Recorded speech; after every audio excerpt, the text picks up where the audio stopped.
I produced for a creator who won the Skool games, and it all started because I found one thing in his audience that changed everything. Before I found this, we were guessing, we were posting, hoping the right people would show up.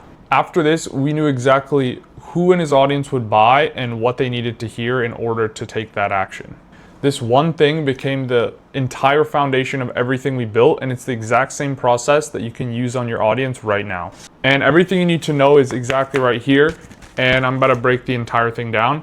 But first, here's what 99% of creators get wrong about understanding their audience. Then I'm gonna show you something called the honey trap, and trust me, you're gonna wanna hear this one. And finally, I'm gonna show you how selling to your audience is gonna be literally just reduced down to reading a cheat sheet. All right, so first things first, why you don't actually know your audience yet. And here's what 99% of creators get wrong, and we were one of them. I've talked to so many creators, and genuinely, no creator that I have talked to has done this. They all confuse knowing their demographic with knowing their actual psychographic. And what I mean by that is you know where they're located, you know the age of them, you know their very general interests, like they're interested in self-improvement, they want to get better, or they're interested in losing weight. But that's still a huge band of people. So you don't understand their psychographics, going extremely deep on the exact language that they use, the language they use when they have a pain. So they might just, if it's like a fitness offer, for example, you might think, okay, my audience wants to lose weight, but you're still not accurately articulating what that pain is. So what I mean by that is maybe they wake up every day and they weigh themselves, and the pain of that number going up steadily but slowly week by week, or they don't take pictures, they take less pictures because they feel insecure when they go out or when they're with their friends. Things like this, very specific psychographics, and it goes a lot deeper. So understanding that is so important. And most creators, like I mentioned, they mistake just knowing, okay, they want to lose weight, or I know where my audience is located, they're 45% US, I know their age, their gender. That's the very surface level tip of the iceberg. You need to go much deeper in understanding who they are in order to be able to sell to them. Because at the end of the day, if you can articulate somebody's pain extremely well, better than they can, then they're just going to trust you, because everyone's pain avoidant. Like, they would rather just do something to avoid pain, and if you understand their pain to an extremely deep level, then they're gonna assume that you also understand the solution to that very well. Okay, and also most creators know how to post for views, but not for their buyers. And maybe not to the biggest level where you're just posting to go viral. Maybe you're still kind of niche down, but you're still not posting for your buyer. You can't describe them fully. You just don't know them on a deep enough level to be able to make content for them. And I'm gonna get into how to actually get to that deeper level in a little bit. For example, one of the creators I was producing for, I come into the business and we started working together. I started producing the infrastructure for him and everything else. I assumed, and like I said, I'm making these assumptions, but I'm catching myself that I have to verify them. Because you could still make a hypothesis about your audience and then prove yourself wrong or right. I thought these people wanted to make money online. I thought they all wanted to travel, kind of the standard thing, because that's what it seemed like for this creator's audience. But I was completely wrong, because all they cared about was impact and sending a message out. And the rest, yes, they wanted freedom, yes, they wanted money, they wanted financial freedom, but only enough to be able to have an impact and spread their message. And so I got completely, my hypothesis got completely disproved. So it's good, it's not good, it's mandatory in my belief system to gather your audience intelligence and understand them to that level, and don't assume. When you assume, most of the time you're wrong, or you might have a general assumption correct, but the actual deeper level is completely incorrect. And so once we realized that we didn't know his audience, I needed something for them to tell me everything. And that's when I built the honey trap. This genuinely changed everything for us, and it's the thing most creators never do. To this day, I have yet to talk to one creator who has done the honey trap method. I've talked to some and they think they've done it, but they have not done it. But if you do this, it will put you miles and miles ahead of other creators. Because at the end of the day, you can be friendly with creators in your niche. The reality is they're your competition and they're competing for the same market as you. So getting any competitive advantage you can get against them is extremely important. And this is a fucking huge one, because no one is doing this. And that's why I preach this so heavily because it's the core of everything that I do. So what is the honey trap? It's basically you're putting out some sort of trap, some sort of lead magnet in order to extract data and information from your audience. And the beauty of this is there's so many traps that you can do for this, because you can put out a lead magnet, you can hop on calls with your audience, you can give them early access to something you're building, and then you can start hyping up a launch. So there's many ways to do this, and it works for any audience. If you're on YouTube, you just put a link in your bio, say, hey. So I wouldn't call it a survey to your audience, but it kind of is a survey. You want to say something along the lines of, let's say if it's for Instagram, hey, I'm building something and I want to make it as valuable for you as possible. If you give me quick feedback on this project that I'm building for you, I'll send you XYZ. So that could be the lead magnet. You'll be the first to have early access, so people love this. If they're a creator that they actually like, they love to be the first people who get to have access to the project. Again, it's a status thing. They get to be the first to it. They feel special. A lot of the reason that people buy into coaching and mentorships, a lot of it is they want to be in proximity with this creator, because it's not like a celebrity level thing, but they want some proximity and being the first, working very closely with the creator in the beginning. Because if you're building something and say beta access, so you're selling more one-on-one coaching at first before you build out more of your product and your course so that you can then distribute it to more people. I've gone over it in a different video that I'm going to be releasing soon, and more in depth on how to actually launch without building anything. Stay tuned for that. Anyways, that's one of the ways to get data from your audience, and I'll go over what to actually ask them in order to get something that's actually valuable for you to sell them and create that cheat sheet, because what you actually ask your audience matters very, very much. You can put out the survey, but you're not asking the right questions, it's not going to help you whatsoever. And so what you can also do, you want to do the honey trap, so put that out on your Instagram, your YouTube. You can do the same concept, just put a type form and then send them an automation that'll just send them the lead magnet, or you'll pick 10 random people that fill out the form to hop on a call with you, a free call, or you give them early access to the project that you're working on, which you don't have to specify yet either. Keep the mystery, keep the intrigue. It'll build the hype better too. But you can also look in your DMs, scrape these pain points that people are saying, reasons they're reaching out to you, take all of this and just log it into a sheet, and you're getting basically the words of your buyer right now. That's what we're doing here. We're getting the words of our buyer, the exact words, and you want to just put that into one master avatar sheet so we know who our buying avatar is basically.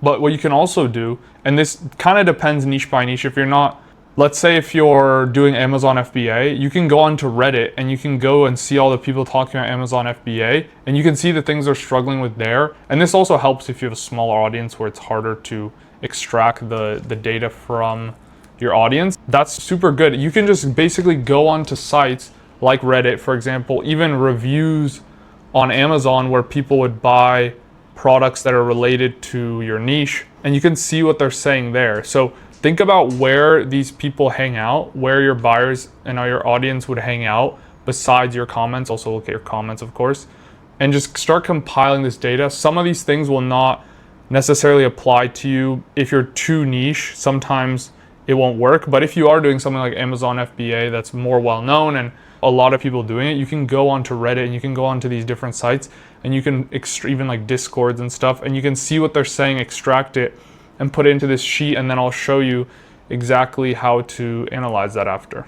Another thing is sales calls are gold mines for figuring out what your buyers are saying, because obviously not everyone is going to buy on the sales call, but you're able to see on a very, not just a data point level, like you're not just seeing data points, you're not just seeing a bunch of words in a type form, you're seeing the physical person, and that helps in a more, I don't know what the word is, but it helps to see that buyer physically. It helps you picture it better. It helps you when you're doing content to see, okay, this is who I'm talking to, this is who I'm trying to help. And so if you have sales call recordings, that's an amazing way to do this. And also a two birds, one stone method is, like I said, if you're doing the honey trap and then you offer, let's say 10 random people who give the best feedback, that's another hack. Tell them it's the people who give the best feedback.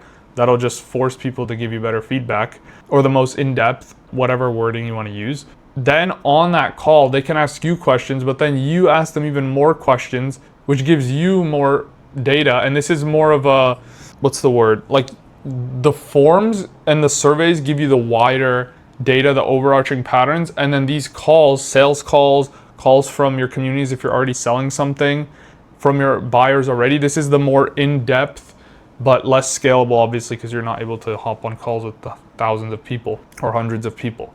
So use both. They're both extremely valuable and both have their own purposes, but get both so you can have the most in-depth data, but also the broadest data. And another creator I was working with, he had a jewelry brand. And so he was teaching other people how to start their jewelry brands. And so again, another assumption that I had when I was working with him, and I'll have this assumption, like I said, but then I will actually test my hypothesis and see what the audience actually says. And either obviously I'll be wrong or I'll be right.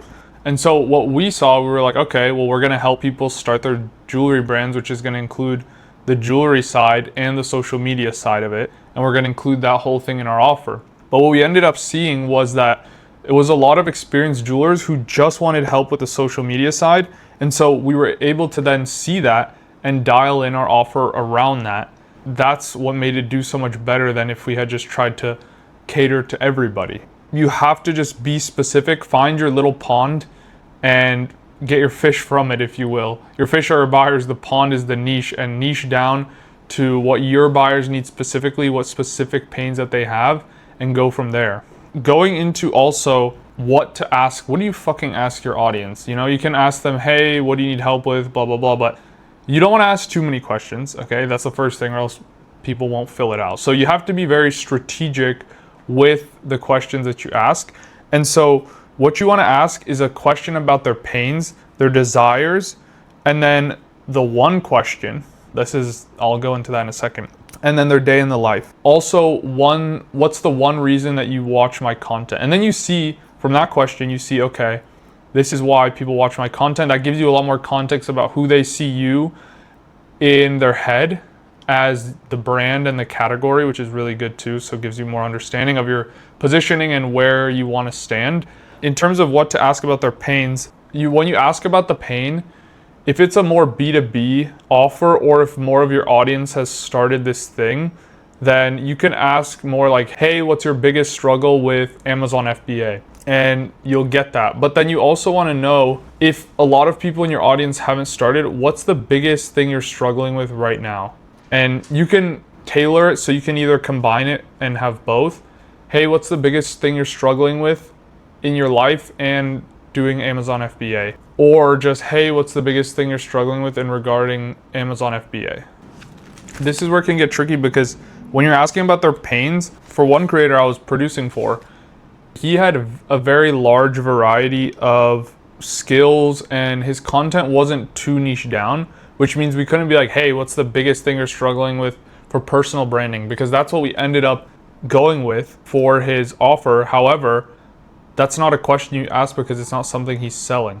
So something better to ask would be like, hey, what's the biggest thing you're struggling with right now? And that's going to give you actually which niche to go down, which is what we needed. Then you can do more market research to dial things in after. But first we had to figure out which bucket we were going down, because it could have been fitness, it could have been dating, it could have been mental health, it could have been all these things. And you always want to remember that your offer should only be one bucket. So health, wealth, or relationships. Those are the three. On the back end, you can always have more stuff than one of those categories, but on the front end, you want to push one thing because there's so much information out there, and everything you say just will go in one ear and out the other. So the less information you give them on your offer, the less confusing it is, and the more likely they are to retain it. And that's why it was super important to just dial it down to one thing, whereas we could have done everything, but it wouldn't have made sense, because like I just said, how people respond to information, how they retain information, how offers work. It's so much better to just do one thing on the front end. And then if you do personal branding, then you can talk about mental health. So let's say the offer is personal branding. You can talk about mental health in the modules and the program, because inevitably mental health or your mentality, whatever, is a part of doing that. You need to be consistent. You need to have self-belief. So all this shit you can have on the back end, but you don't want to promote that on the front end because you want to sell them what they want, not what they need. And then you give them what they need on the back end. And so again, if you already have the niche, then go ahead and ask them, what's the one biggest struggle you're having with Amazon FBA? And then you can see the pattern of what the biggest pain that they have with that. And then when you're asking about their desires, you don't just say, hey, what's your desire with Amazon FBA? The perfect way to do it is ask them a day in the life question. So if you were making your dream amount or however much you want to make with Amazon FBA, I know I keep using that as an example, but just roll with me here, then what would a perfect day look like for you? And this literally gets them to describe the entire day, and that gives you a ton of data in terms of what they desire, and you're able to use this in your messaging later, but I'm going to get into that in just a bit. Another really good question is, what's the one question you have about XYZ?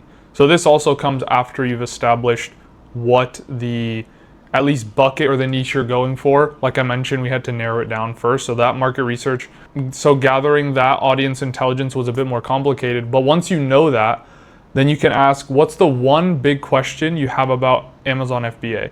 And this gives you their one biggest objection. So you're gonna see pattern and start to see what you can pre-handle in your content, and it's super valuable. Then you can handle this objection in a video sales letter or in your content. When they hop on a sales call with either you or a closer, then that's already handled. Then you don't have to pre-handle that.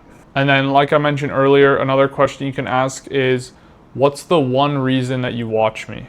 Something along those lines. This gives you the category, the positioning. So those are the questions that you want to ask in order to get your pains, desires, objections, and then your category or positioning that you already have in their head. So that's going to be super valuable for you, and you're going to get their exact words as well. So now your audience told you everything, but here's where it gets interesting, because what most people actually do with it, most creators, they get completely fucking wrong. Okay, now how this turns selling from guessing into reading a cheat sheet. This is the part literally nobody talks about. It's the same reason that most people can get all this research done, but they won't sell a fucking penny of info or coaching. Once you have all this data, tell AI, whatever AI you're using, I would recommend Claude, to analyze all of it and create an avatar for you and a creative brief out of it. Then you'll be able to see, okay, this is my avatar. It's Samantha, she's 22. She's tired of being overweight. She wants to lose weight. Then you have why she can't sleep at night, what her dream life day-to-day looks like, the exact words that she uses in order to describe her pain. And you can use all of this, and it's so powerful because now all your marketing and sales assets are written for you. Your content, you can start your hooks with their pain, you know their pain points. You can start your content with, here's how to fix trying to put on your pants every day and having to hold your breath in a little bit longer because you keep gaining weight. And then you can go ahead and get into the points, but that's so specific and it's so crystallized, their pain, that they'll be forced to watch it rather than, hey, here's how to stop being fat or whatever the title is. So just remember the importance of crystallizing the words that they use and the thoughts that they have about their pain, because the more you can get data and analyze it and turn it into, okay, this is how this person thinks, and I've just crystallized their pain and I can describe it better than they can describe it themselves, then they're going to trust you more, they're going to buy from you more. So the exact words become your content, they become your copy in your emails, they become your headlines, you handle your objections in all of your content, and their desired outcome is your offer. So you create your offer around their desired outcome. That's super crucial because most people will just put together some offer. They're like, okay, let me just put together as much content, as many modules as possible, not thinking in really what's the outcome of the offer, and let me reverse engineer it to create the offer based off of that. So you want to do that, not think of what the best offer you think would be. You're always just talking to your audience, but you're never listening to them. That's, I don't know, it seems obvious, but it's apparently not. So for example, one of the creators I was working with, he had a personal branding offer. We were helping them start a YouTube channel. One of their objections was, I'll start YouTube once I have it figured out. And so we literally took that and we created a headline. You'll never figure out YouTube before you start. You're literally talking, and now it's a conversation. You're not just talking to them.